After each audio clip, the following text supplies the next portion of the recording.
भाइयों, मैं विक्रम प्रसाद बलियावाला in USA बोल रहा हूँ। इस वीडियो में मैं ये बताने जा रहा हूँ कि मैं कैसे इतना डीपली इंटरेस्टेड हो गया माइट के ऊपर ज़्यादा पढ़ने के लिए, एमएस पीएचडी करने के लिए, और सारा मेरा करीब 40 साल का लाइफ रिसर्च करने में माइट्स के ऊपर। तो ये कहानी शुरू होती है जब मैं बनारस यूनिवर्सिटी में पढ़ रहा था। 60s की बात है, बीएससी एग्रीकल्चर में पढ़ रहे थे, और वहाँ एक प्रोफेसर क्लास में पहली बार लाए थे माइट को प्लांट के ऊपर में। और जब हम देखें माइक्रोस्कोप में अंडे के साथ में, तो बहुत फैसिनेटेड मेरे को लगे, और माइक्रोस्कोप में बहुत साफ दिख रहे थे कि वो चल रहे हैं, उनके बच्चे हैं, अंडे हैं, सब कुछ है। तो वहाँ की कहानी वहीं ख़त्म हो गई। फिर जब हम गए बिहार एग्रीकल्चर कॉलेज सबौर में एमएससी पढ़ने के लिए, तो मेरे को वहाँ असाइन किया गया। ये 1960s की बात है। तो जब मेरे प्रोफेसर डॉक्टर लाल थे, वो अमेरिका से लौटे हुए थे माइट और बहुत से इंसेक्ट के ऊपर में पढ़ करके और पीएचडी करके मैरीलैंड से, तो वो असाइन किए मेरे को कि तुम माइट पर काम करो। और वहाँ हम क्या किए कि बहुत जगह प्लांट्स पर से माइट इकट्ठा किए हम, और अल्कोहल में हम रखते गए। फिर क्या हुआ कि सॉइल मिट्टी में से भी, और मोस्टली जो एग्रीकल्चरल रिलेटेड माइट्स पर ही हम काम किए। और उसमें पता लगा कि इसमें जो हैं कुछ प्रीडेटरी माइट भी हैं, जो कि एक माइट जो है वो दूसरे माइट को खाता है एग्रीकल्चरल प्लांट्स पर। तो कहने का मतलब है कि मेरे को पहली बार पता लगा कि देखिए प्लांट फीडिंग माइट्स हैं, और फिर हैं जो प्रीडेटरी माइट्स हैं जो उनके ऊपर वो खाते हैं। और तीसरा देखने में आया कि बहुत से इंसेक्ट्स हैं, छोटे छोटे और थोड़ा बड़े भी, जो इन माइट्स को खाते हैं। तो ये मेरे को बड़ा इंटरेस्टिंग लगा। और वो प्रोफेसर जो बोले कि देखो मिट्टी में से भी तुम इकट्ठा करो, और उस वक्त था एक सिस्टम इकट्ठा करने का। तो मैंने उसमें बहुत सा माइट इकट्ठा किया, और उस वक्त में ये बात है 1960s की करीब आसपास। और कोई माइट को आइडेंटिफाई करने के लिए हिंदुस्तान में कोई नहीं था कि जो कि सभी माइट को आइडेंटिफाई कर सके। तो उस वक्त का सिस्टम था कि हम लोग माइट को स्लाइड पर बनाने के बाद में, सुखाने के बाद में ब्रिटिश म्यूजियम भेजते थे आइडेंटिफाई कराने के लिए। और चूँकि इंडिया कॉमनवेल्थ कंट्रीज़ में था, तो वो लोग आइडेंटिफाई करते थे, चाहे जीनस पर करें चाहे खाली फैमिली पर करें, जो भी आइडेंटिफाई कर सके वो आइडेंटिफाई करके भेज देते थे। तो जब हमारी थीसिस एमएससी की माइट के ऊपर कंप्लीट होने आई, तो उसी वक्त मैंने एक अप्लाई किया। ईस्ट वेस्ट सेंटर स्कॉलरशिप खुला हुआ था, जिसका इंटरव्यू था कलकत्ते में। तो वहाँ अप्लाई किए, और हम बहुत से फ़ोटो लिए हुए थे माइट्स को, जो उनको हम दिखाए।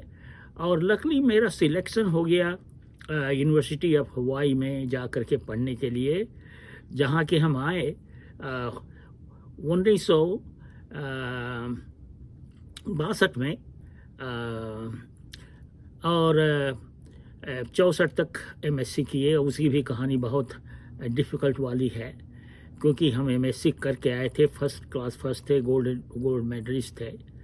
और वहाँ आए थे हम पीएचडी के लिए, लेकिन कह दिया गया था कि आप ये पीएचडी के लिए स्कॉलरशिप नहीं है, और जो है ये है केवल एमएससी के लिए, और आपको पसंद हो तो आप उसको ख़त्म करो ये डिग्री को, नहीं तो इंडिया वापस जाओ। लेकिन मेरी फैमिली, मेरी वाइफ थी और मेरे 2 छोटे बच्चे थे इंडिया में ही, उन्होंने सजेस्ट किया, मेरे भाई ने भी सजेस्ट किया कि तुम वापस नहीं किया मत आओ, क्योंकि ये बहुत बदनामी की बात है।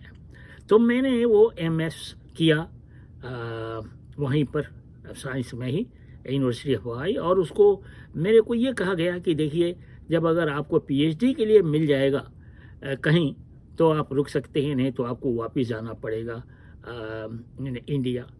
लकली 65 में जो है जो हम ट्रैवल कर रहे थे, कई जगह यूनिवर्सिटी में जा कर के मिल रहे थे पीएचडी के लिए। और जब डिट्रॉइट आए तो एक प्रोफेसर हमको बोल दिए और बोले कि देखो, तुम्हारी डिग्री ख़त्म होगी 1966 में, और तुम जो हो यहाँ आ सकते हो और पीएचडी कर सकते हो हमारे अंडर में और माइट के ऊपर में। तो ये तय हुआ कि वो थीसिस जो हम करेंगे माइट के ऊपर ही होगा। और तो मेरा वर्क माइट के ऊपर हवाई में भी बहुत ही अच्छा हुआ था। फिर जब हम आए डिट्रॉइट में, तो यहाँ भी हम 4 साल तक माइट के ऊपर रिसर्च करते रहे। तो देखिए ये कैसे एक इंटरेस्ट लेकर के मेरे को अमेरिका पहुँचाया, एमएस पीएचडी करवाया। हालांकि हम बोले हैं कि हमको इंडिया में हम एमएससी किए थे, first class first gold medalist Bihar agriculture college Sabour से 64 में 63 में ख़त्म किए थे, और 64 में हम अमेरिका होनोलुलु आए हुए थे। तो इसके बाद में क्या हुआ कि हम जा कर के स्पेशल ट्रेनिंग लेते थे, summer acarology program Ohio State University में, जो कि टॉप मोस्ट इस कंट्री में, जो टैक्सोनॉमी पढ़ाने के लिए कैसे आप उनको पहचानोगे, कैसे क्लासिफाई करोगे, कौन नया है, कौन क्या है। तो वहाँ हमको देखने के लिए मिला, सीखने के लिए मिला एक समर में। और फिर वो उसी में हम करते चले गए। फिर 1970 में जब हम गए इंडिया वापस, तो वहाँ से लुधियाना गए। और सारी लुधियाना जाने के पहले हम university of agricultural sciences Bangalore में काम किए करीब 2 साल तक, और ऑल ओवर इंडिया से माइट इकट्ठा किए और करते गए। लेकिन इस दौरान मेरे को बहुत इंटरेस्ट हो गया टैक्सोनॉमी में। टैक्सोनॉमी क्या है कि आप माइट को आइडेंटिफाई करते हैं, अगर वो नया है तो उसको आप डिक्लेयर करते हैं कि नया है, डिस्क्राइब करते हैं, और आपका नाम हिस्ट्री में फॉरएवर चला जाता है।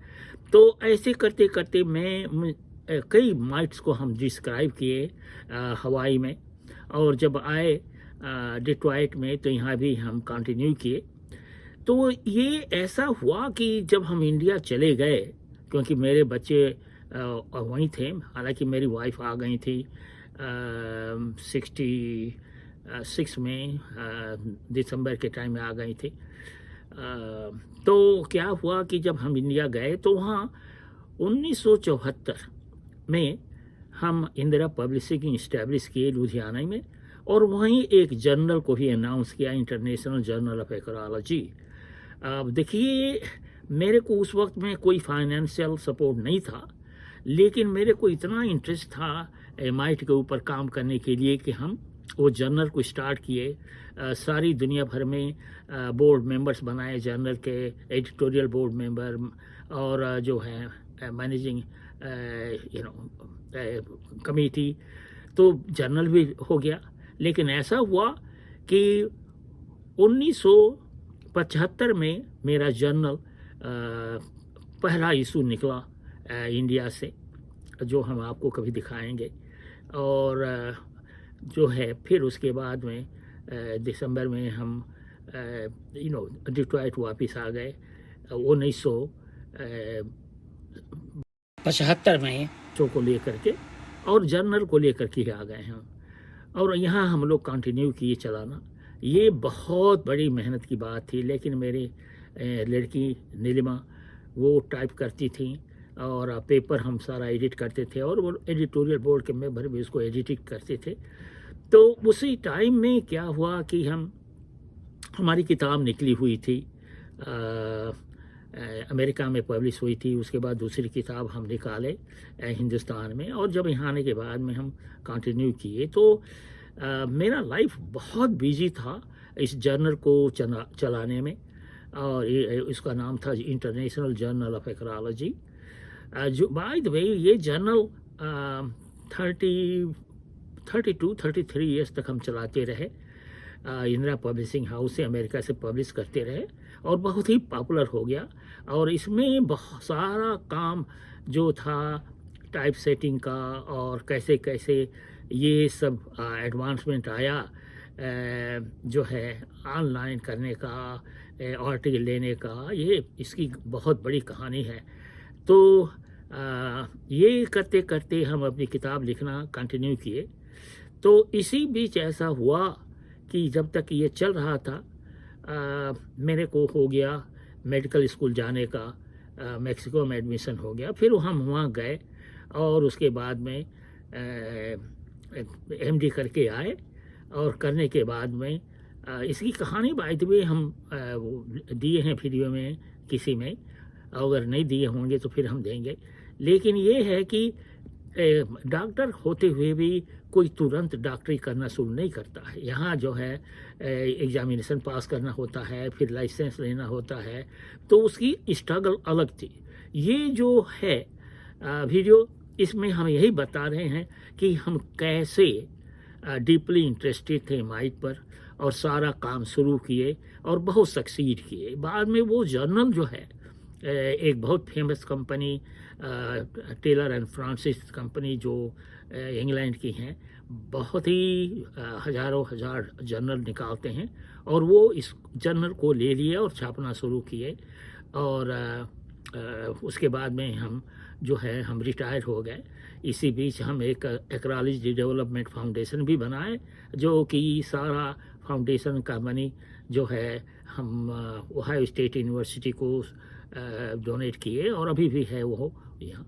और उसके बाद में ये जर्नल वाले भी एक प्रसाद फैमिली फेलोशिप $1000 का एनुअल एग्री किए देने का। तो देखिए उसके बाद में तो मैं रिटायर हो गया, लेकिन मेरा इंटरेस्ट काफ़ी रहा।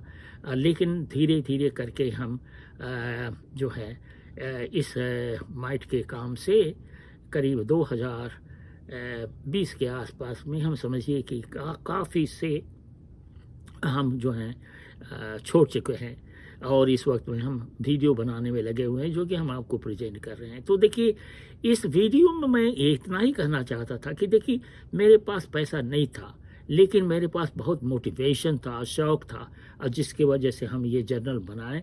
और जो जर्नल है आज भी 2021 में पब्लिश होता है इंग्लैंड से। सो थैंक्स फॉर वाचिंग मेरे भाई। अगर आपको किसी चीज़ की शौक़ हो किताब लिखने का, कोई बिजनेस शुरू करने का, तो आप गिव अप न करो। हालांकि बहुत सेक्रीफाइस है, तो मैं यही इतना ही कहूँगा। Thanks for watching.